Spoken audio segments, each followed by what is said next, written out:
Donc, cette semaine, on m'a demandé comment expliquer qu'est-ce que c'est le pH. Maintenant, le pH, si on regarde, il y a un petit p, ça veut dire proportion d'hydrogène ou d'ion d'hydrogène H+ dans une solution. Alors, voyons voir si on peut expliquer un peu. On va partir de cette idée que on a de l'eau, et lorsqu'on a de l'eau distillée, donc de l'eau pure à 100%, nous avons ce qu'on appelle euh, une solution ou un liquide avec un pH de 7. La question, c'est ici, qu'est-ce que ça veut dire un pH ainsi que le nombre qui est là. Donc, voyons voir. Donc, premièrement, si on regarde ici l'eau ici est faite de 3 atomes. C'est 2 hydrogènes et 1 oxygène. Donc, ici, j'ai fait le diagramme. Donc, ça, c'est les diagrammes de configuration électronique.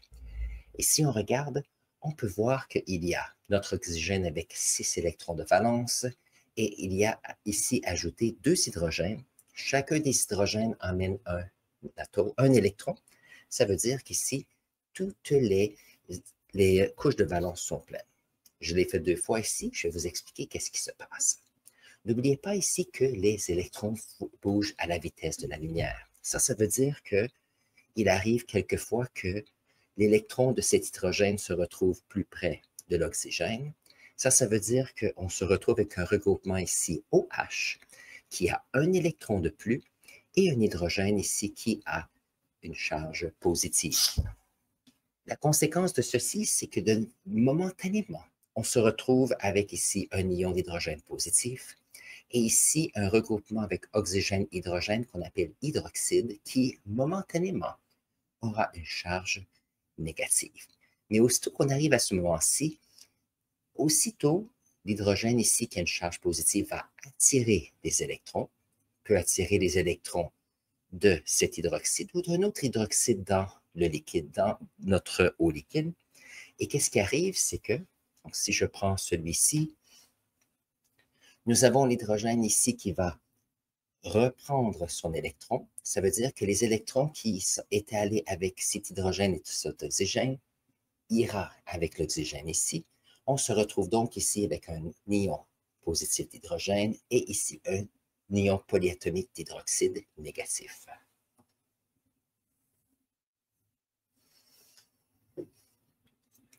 Donc, qu'est-ce qui arrive? C'est qu'il y a un va-et-vient entre, si on prend des molécules d'eau, où on a ici hydroxyde H+ ici, ou H+ hydroxyde, et il y a un va-et-vient ici, et bien sûr, cet hydrogène peut aller chercher son électron d'un autre hydroxyde quelque part. Donc, nous savons qu'il y a un atome, qu'il y a des molécules d'eau, et qu'ils peuvent se séparer juste à cause des mouvements d'électrons.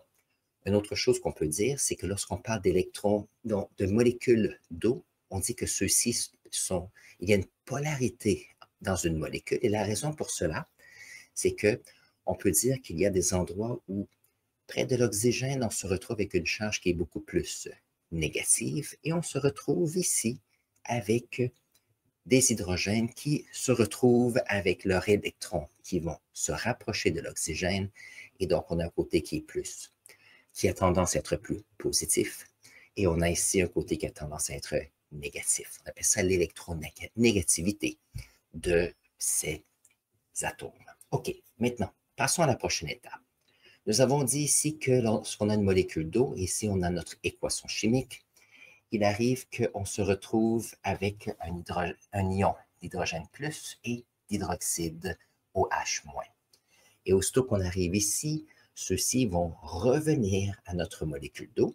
Ça veut dire qu'il y a un va-et-vient et donc il y a un équilibre entre le nombre de molécules d'eau et le nombre ici d'ions positifs d'hydrogène et ici notre hydroxyde négatif. Maintenant, ajoutons un peu quelque chose ici. Lorsqu'on parle de pH, nous, on veut savoir la proportion d'hydrogène. La proportion d'hydrogène ici, on veut savoir combien de H+ est-ce qu'il y a à un endroit. Alors, qu'est-ce qui arrive? C'est que le pH neutre, où on a un équilibre entre les molécules d'eau et ici ces ions, c'est 1 sur 10 exposant 7. Donc, ça, c'est 1 ici sur 10 millions. Ça veut dire que si on a 10 millions de molécules d'eau, il y aura une de ces molécules qui va se transformer comme ceci. Donc, c'est un petit peu plus compliqué, mais ça, c'est une excellente base pour expliquer ce qui se passe. Ça veut dire qu'on a un ion d'hydroxyde plus, on a un ion polyatomique OH moins comme ceci, et aussitôt que ça s'est fait, ça va retourner à de l'eau, mais à cause de l'équilibre, il y aura une autre molécule d'eau qui se divisera. Donc, lorsqu'on a un pH de 7, c'est ici 1 sur 10 millions. D'autres personnes peuvent l'écrire avec,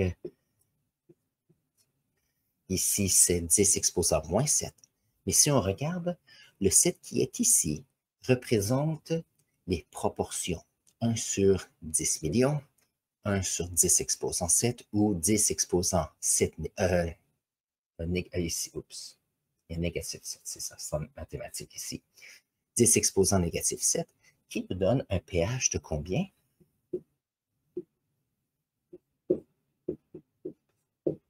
Un pH de 7. Donc ici, qu'est-ce qu'on se retrouve? Le pH de 7 nous dit que c'est une proportion de 1 sur 10 millions. Maintenant, nous savons que lorsqu'on parle de pH, le pH ici est plus grand ou égal à 1, plus petit ou égal à 14 ici.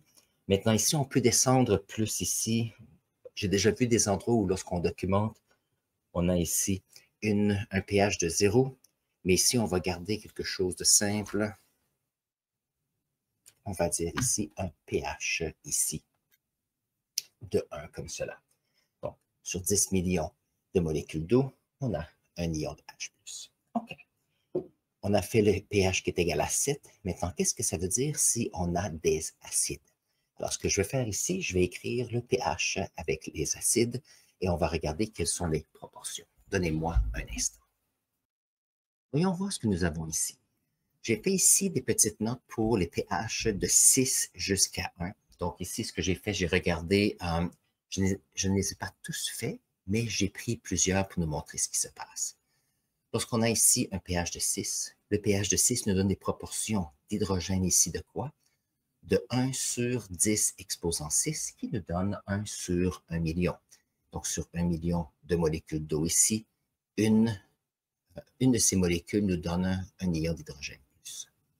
Maintenant, si on a un pH de 3 égale 1 sur 10 exposant 3, qui nous fait 1 sur 1000. Ça veut dire que dans notre solution, sur 1000 molécules, on se retrouve avec un de ces ions H+. Maintenant, si on a un pH de 1, qui est 1 sur 10 exposant 1, on a 1 sur 10. Ça veut dire que la quantité ici de H+, augmente de plus en plus. Et ça, c'est important parce que ici, nos ions d'hydrogène qui sont maintenant positifs et à la recherche d'électrons se retrouvent maintenant à avoir des hydrogènes qui ne voudront pas nécessairement retourner avec l'hydroxyde pour, ici, former de l'eau, mais vont aussi regarder les autres matières autour d'eux pour aller chercher des électrons. Donc, si on a, par exemple, de l'acide sulfurique qui est très, très acide, on a, par exemple, H2SO4. Chaque molécule ici va donner 2 ions H+, comme ceci. Ça veut dire que dans cette solution, dans ce composé, il y a beaucoup d'hydrogène positif. Donc ça veut dire que si on a ici un acide qui est dissous dans l'eau, on aura ici beaucoup plus d'ions d'hydrogène plus qui viennent des molécules d'eau. C'est pour ça qu'on peut se retrouver ici avec une quantité très, très grande de H+. Maintenant, si on prend par exemple de l'acide sulfurique, on dit que s'il y a de l'acide sulfurique qui va sur la peau, conséquence de ceci, la peau va se désintégrer. Et la raison pour cela, c'est que les ions H+, en contact avec la peau, la matière organique, va se dire, on a des molécules ici chimiques. Ces molécules contiennent une variété de composés et de molécules. Et donc, qu'est-ce qui va arriver? C'est que ces ions d'hydrogène vont aller et briser ces molécules. S'il y a une molécule qui est brisée, ce n'est pas grave, mais s'il y a une multitude, des milliers, des millions ou même plus de cellules qui sont brisées, qu'est-ce qui va arriver? C'est qu'on se retrouve avec la chair qui va se désintégrer. Et c'est un peu ce qui se passe lorsqu'on a des acides et de la matière organique. On utilise bien sûr l'acide pour faire d'autres réactions chimiques pour aider les humains à faire des choses possibles. Donc ici, lorsqu'on parle d'un pH, et donc plus le nombre devient bas, plus la concentration d'hydrogène H+ est grand, ce qui veut dire qu'on peut avoir des réactions qui sont de plus en plus grandes. Alors, qu'est-ce qui arrive maintenant si on a des bases? Je vais faire le même exercice ici avec le pH des bases. Donnez-moi un instant, je reviens. Maintenant, regardons ce que nous avons lorsqu'on a des bases. Donc ici, je parle toujours d'on a des molécules d'eau qui vont en équilibre, vont avoir une concentration de H+ et une certaine concentration de OH. Maintenant, qu'est-ce qu'il arrive? C'est que si on a un pH de 8, maintenant, si on ajoute des différents solutés dans notre eau, ou on a différents liquides, si on a un pH de 8, on a 1 sur 10 exposant 8 qui nous donne ici une concentration ici de H+, qui serait de 1 sur 100 millions. Si on veut un pH de 12, c'est 1 sur 10 exposant 12. On a ici une concentration de H+ ici de 1 sur 1 trilliard. La question, c'est comment est-ce qu'on enlève cette idée de H+? C'est que si nous augmentons dans une solution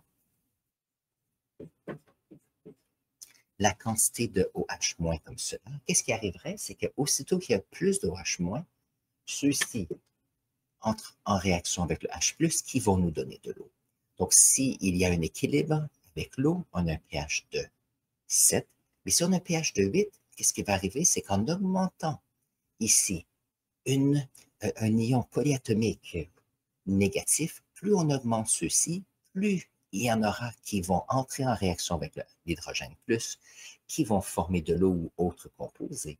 Ça veut dire que augmenter ici cette partie négative va faire descendre la quantité de H+ ici. Et en faisant descendre la quantité de H+, on se retrouve avec des pH qui ont comme nombre qui vont augmenter de valeur. C'est pour ça ici que si on a un pH de 8, c'est 1 sur 10 exposant 8, donc une concentration de H+ de 1 sur 100 millions. La raison, c'est que les ions ici de H+ ont été enlevés de la solution à cause qu'il y a quelque chose qui les enlève.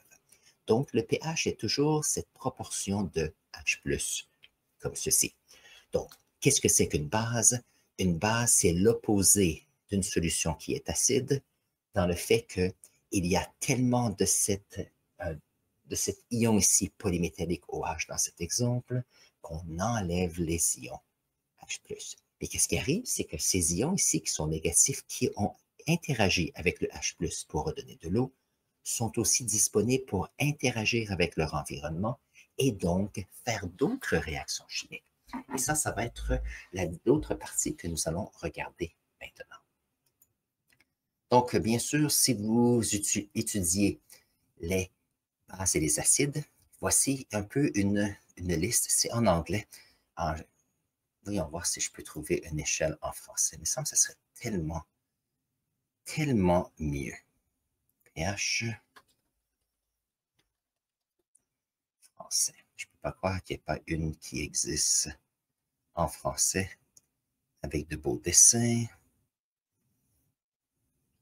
OK, donc j'en vois pas. C'est fantastique. On va prendre la version anglaise. Ça arrive. Alors ici, on regarde notre échelle de pH qui va de 1 jusqu'à 14. Voilà.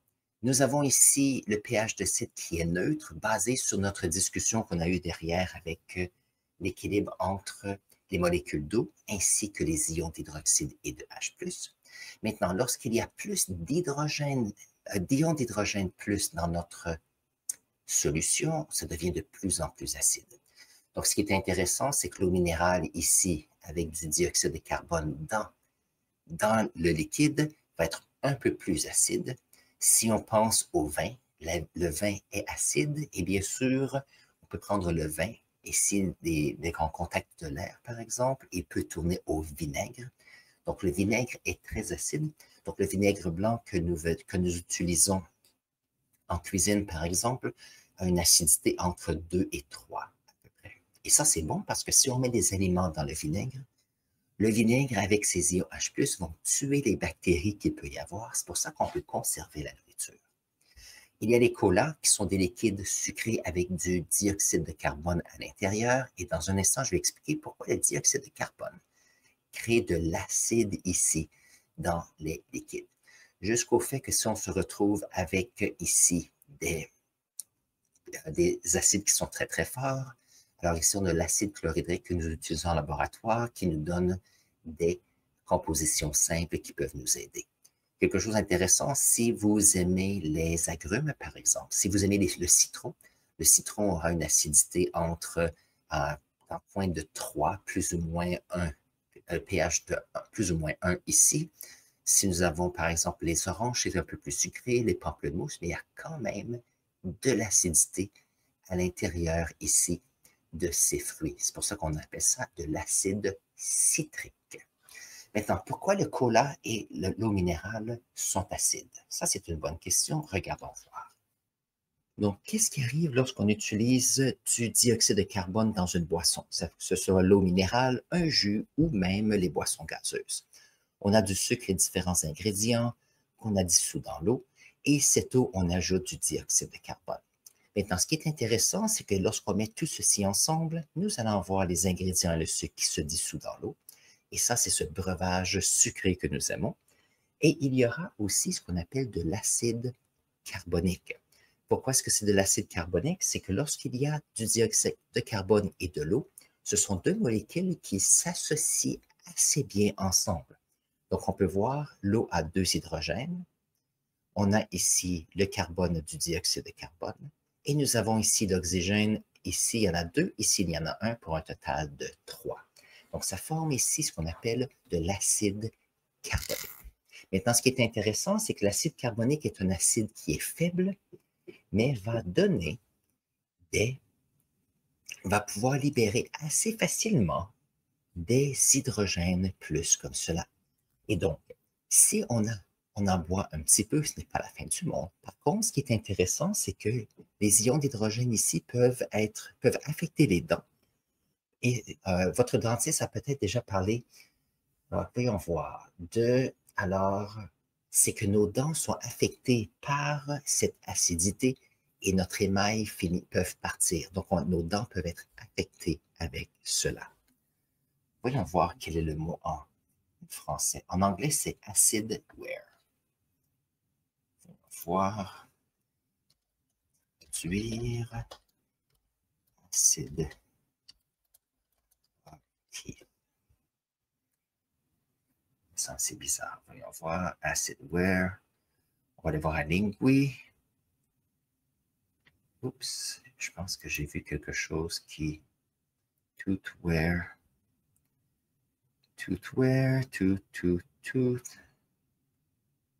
L'usure dentaire. Non, c'est pas ça que je veux avoir. C'est pas l'usure dentaire. C'est avec cet acide protéoglycérol des vêtements, faut le voir. C'est l'usure par acide. J'ai jamais utilisé ça. Donc, selon Lingui, on a ici que lorsqu'on a de l'acide carbonique qui est un acide faible dans les boissons gazeuses, on a ici ce qu'on appelle, voyons voir, j'ai perdu le mot, de l'usure des dents avec de l'acide. Bien sûr, j'ai déjà vu quelques photos, c'est comme si les dents ont tendance à devenir un peu plus transparentes, surtout sur les bordures, et deviennent beaucoup moins dures. Et ça, c'est un problème. Retournons maintenant à notre échelle de pH. Voilà. Donc, si on va ici à neutre avec un pH de 7 et on va jusqu'à 14, qu'est-ce qu'on se retrouve? On se retrouve avec des solutions où les ions H+ ont été enlevés. Donc, si nous avons de l'eau océanique, donc l'eau des océans, l'eau salée, on a ici entre 7,76 et 8,18. Donc, alors ici, on dit que l'eau avait une acidité de 8, plus grand que 8, donc 8,18. Et maintenant, on a une acidification des océans parce qu'on a l'acidité qui semble ou qui approche du 8 ou sera peut-être un peu moins. faudrait que je fasse une recherche de cela, c'est intéressant. Et vous allez dire, pourquoi est-ce que l'eau des océans devient de plus en plus acide? Si on regarde ici, si nous avons de l'eau, des océans et du dioxyde de carbone dans l'atmosphère, il y a un mélange ici et donc en surface, on a la création d'acide carbonique dans les océans.